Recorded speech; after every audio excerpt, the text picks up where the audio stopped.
ഇത് 2 പിടി അവിലെടുത്തിട്ടുണ്ട്. ഏത് അവിൽ വേണമെങ്കിൽ എടുക്കാം. ഇതിപ്പം നമുക്ക് വെള്ളം ഒഴിച്ച് കുതിർത്തി വെക്കാം. ഒരു സോഫ്റ്റ് ആകണ വരെ ഒരു 10-20 നിമിഷം കുതിർത്താം.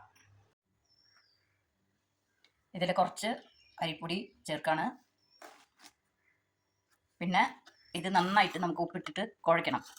ഇതിനാവശ്യമുള്ളത് 4 ഗ്രാം കടുക് വറുക്കാനുള്ളത്, കുറച്ച് വലിയ ഉള്ളിയും സബോളയും പച്ചമുളകും എടുത്തിട്ടുണ്ട്. ഇത് ഞാൻ കുഴയ്ക്കുമ്പോൾ കാണിക്കാം. ഇതിലേക്ക് നമുക്കൊരു എരിവുള്ള ഒരു ചട്നി ഉണ്ടാക്കാം. 3 ചുവന്നുമുളക്, തുണ്ട് പുളി, സബോള 4 ഗ്രാം, ഉപ്പ്. ഇത് നമുക്ക് മിക്സിയിൽ അടിച്ച് കൊണ്ടുവരാം. ഓക്കെ, കുറച്ച് വെളിച്ചെണ്ണ, ഇത്തിരി കടുക്, ഉഴുന്നും പരിപ്പ്, 2-3 കടലപ്പരിപ്പ്, ഒരു തുണ്ട് ജീരകം. ഇതിൽ നമുക്ക് സബോള പച്ചമുളക് ഇടാം.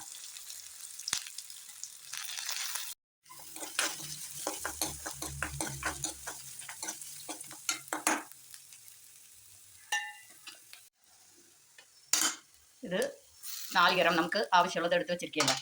അത് ഒന്ന് വാടിയാൽ മതി. 4 ഗ്രാം ഇട്ടിട്ട് വല്ലാണ്ട് ഇളക്കണ്ട, ചൂടാവണ്ട.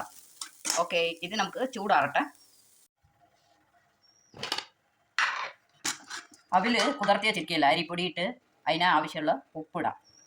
നമുക്ക് ഉപ്പിട്ടിട്ട് ഈ വറുത്ത് വച്ചിരിക്കുന്ന സബോളയും 4 ഗ്രാമും എല്ലാം കൂടി അതിലേക്ക് ഇട്ടിട്ട് നന്നായിട്ട് കുഴയ്ക്കണം.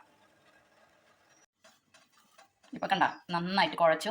നമ്മുടെ ചപ്പാത്തി മാവ് പോലെ അവിൽ നന്നായിട്ട് കുതിർന്ന കാരണം നമുക്ക് ഇങ്ങനെ കുഴയ്ക്കാൻ പറ്റി. ഇത് നമുക്ക് ഇഷ്ടമുള്ള ഷേപ്പിൽ പിടിക്കാം. ഞാനിങ്ങനെയാണ് ഉണ്ടാക്കണേ. ഞാൻ ചൂടുവെള്ളം ഇഡ്ഡലി പാത്രം വെച്ചിരിക്കുക, തട്ടിൽ എണ്ണ തേച്ചിട്ടുണ്ട്. ഇത് നമുക്ക് അതിൽ ഉണ്ടാക്കി വെക്കാം. ഓക്കെ, ഇപ്പോൾ പിടി കിട്ടിയല്ലേ? കൊഴുക്കട്ടയാണ്, അവിൽ കൊണ്ട് കൊഴുക്കട്ട. ഓക്കെ, നമുക്കിപ്പോൾ എല്ലാം പിടിച്ച് വെച്ചിരിക്കുക കൊഴുക്കട്ട രൂപത്തിലാക്കി. ഇപ്പം നമുക്ക് അടച്ച് വെച്ച് ഒരു 10 മിനിറ്റ് കഴിഞ്ഞ് നമുക്ക് നോക്കാം. അപ്പോഴേക്കും നമ്മൾ ആ ചട്ടി അരച്ച് വന്നു. നല്ല സോപ്പാണ് ഇത്. ഇത്തിരി ഇട്ടപ്പോഴേ മിക്സി അരയ്ക്കാൻ ബുദ്ധിമുട്ടായിരുന്നു. അത് കാരണം ലേശം വെള്ളം ഒഴിച്ചിട്ടുണ്ട്. ഇതിലേക്ക് നമുക്ക് പച്ച വെളിച്ചെണ്ണ കുറച്ച് ഒഴിച്ചിട്ട് കഴിക്കാം.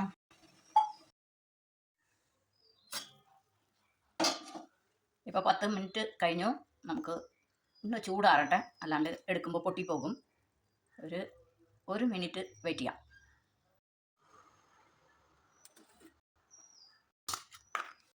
ഓക്കെ, നമുക്ക് സൂപ്പറായിട്ട് റെഡി ആയിട്ടുണ്ട്. ഭയങ്കര സോഫ്റ്റാണ്, തൊടാൻ പറ്റുന്നില്ല, ചൂടാ. കണ്ടില്ലേ? നല്ല ടേസ്റ്റിയായ കൊഴുക്കട്ട അവിൽ കൊണ്ട് ഉണ്ടാക്കിയതാണ്. എല്ലാവരും ടേസ്റ്റ് ചെയ്ത് നോക്കണം. Okay, thank you.